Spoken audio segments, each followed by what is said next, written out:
The dead body of a boy was found abandoned in the box. He appeared to be mistreated prior to his death. Who was he, and how did he die?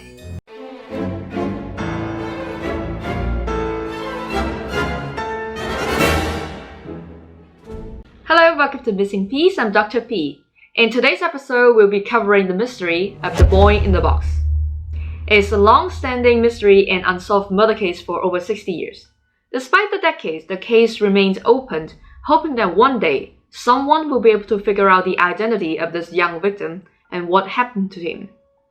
Without further ado, let's jump right into the story. On February 25, 1957, a boy's body, wrapped in a plaid blanket, was found in the woods of Susquehanna Road in Fox Chase, Philadelphia. The naked body was inside a cardboard box. However, how his body was found was quite interesting. Supposedly, a young muskrat hunter found this young boy in the box first when he went out to check his traps that is set near the park just north of Philadelphia. However, fearing that the police would confiscate his traps if he alerted them to the box, the young hunter ignored it and resumed hunting. Several days later, a college student driving down the road noticed a bunny running alongside the highway. The student knew there were traps in the area and stopped to make sure that the animal was safe. As he swept through the underbush searching for traps, he came across the box. Though he too feared interaction with the police, the student reported the body to them.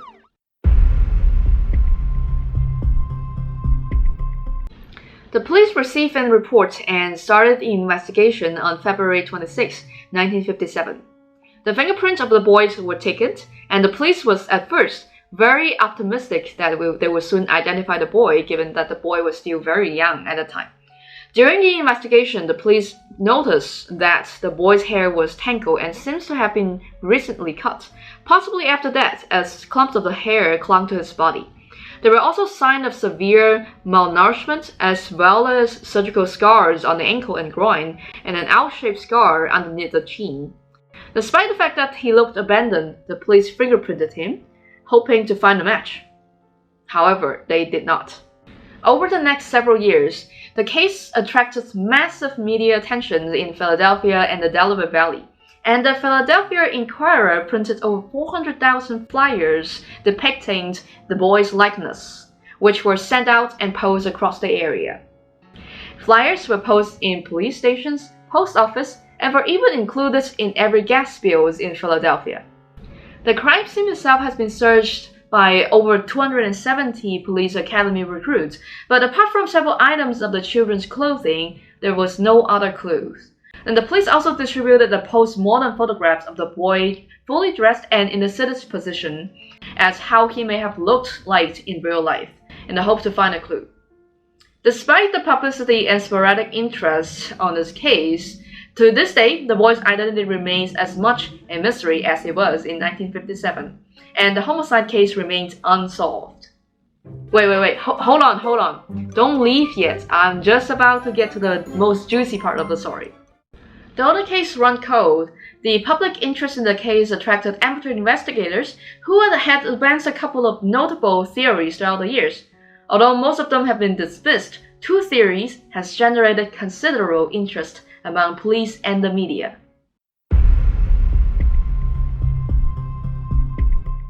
This theory concerns a foster home located approximately 1.5 miles away from the site of the body. In 1960, an employee named Remington Bristol of the medical examiner's office was told by a psychic that the boy in the box had come from a local foster home. Upon attending an estate sale at the foster home, Bristol found a bassinet that looks awfully similar to the one that the police found in the box where the boy was in. And he also noticed blankets similar to the one wrapping the boy just hanging on the clothesline in the foster home. Bristol believed that the boy belonged to the stepdaughter of the man who runs the foster home, and that they disposed of the body of the boy so then the stepdaughter would not be exposed as an unwed mother. He theorized that the death of the boy had been an accident. Despite Bristol's insistence on the facts and circumstantial evidence, the police were not able to find any definite links connecting the death of the boy in the box and the foster home. Bristol doggedly persuaded the cause until his death in 1993, But shortly after his death, Philadelphia Police Lieutenant Tom Augustine, along with a group of retired policemen and profiler, start picking up this investigation and interview the foster father, Arthur Nicoletti, and his wife, but also stepdaughter, Anna Marie. During their investigation, Anna Marie told Augustine that she did have a boy who passed away in a bizarre fashion, with mock records supporting the statements. His cause of death was electrocution from a nickel rod outside of the store, and with that, the foster home investigation was closed, and it was not until 40 years after the death of the boy in the box that another theory emerged.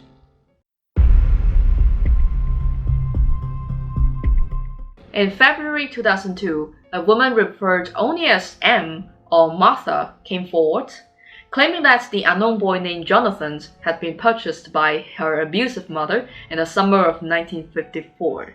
Subsequently, the boy was subjected to extreme physical and sexual abuse for several years in her home. On one occasion, M claimed that the boy vomited up his dinner of baked beans. Baked beans is very important, remember that. And her mother bashed his head against the wall until he was semi-unconscious as a punishment. Then she attempted to bathe him, during which the boy died. These details match information known only to the police, as the coroner was able to find the remains of baked beans in the boy's stomach. And also, the boy's fingers were water wrinkled. So this all matched up with the claims from this lady called M. Lady M? Yeah. The police were encouraged by M's description of the boy as a small child with long hair. This description fit with their theory that the hair has been recently chopped. Based on M's testimony, M's mother cut the boy's distinctive long hair in order to conceal his identity.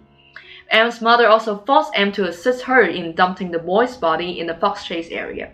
M said that as they were preparing to remove the boy's body from the trunk of the car, a male motorist passing by pulled alongside to inquire whether they needed help, and M was ordered to stand right in front of the license plate in order to shield it from the view. And the man eventually drove off. This story corroborated with a confidential testimony given by a male witness in 1957, who said that the body of the boy was placed in a box that was previously discarded at the scene. Unfortunately, the police had to let this theory slide as they were unable to verify M's claims. After looking into M's background, they found a history of mental illness, and when they attempted to corroborate her claim with neighbors and friends, all of them denied ever seeing a young boy living in the home at the stated period of time. So eventually, the theory was dismissed as ridiculous. Several other theories have been presented over the years, some as near as 2016, though all of them were eventually discounted. It just seems like that the mystery of the boy in the box will remain unsolved, and the American's unknown child would remain in that way forever. The boy in the box was originally buried in a potter's field. In 1998, the body was exhumed for the purpose of extracting DNA, and he was later buried in the Ivy Hill Cemetery in Cedarbrook, Philadelphia. The grave has a large headstone bearing the words "American's Unknown Child," a permanent reminder of the child who lays beneath it. City residents keep the graves decorated with flowers and stuffed animals. After all, the boy in the box would have been 68 years old if he were still alive today. The world would never have known how the life of this boy would turn out, whether he would have lived an ordinary life just filled with family, friends, and community.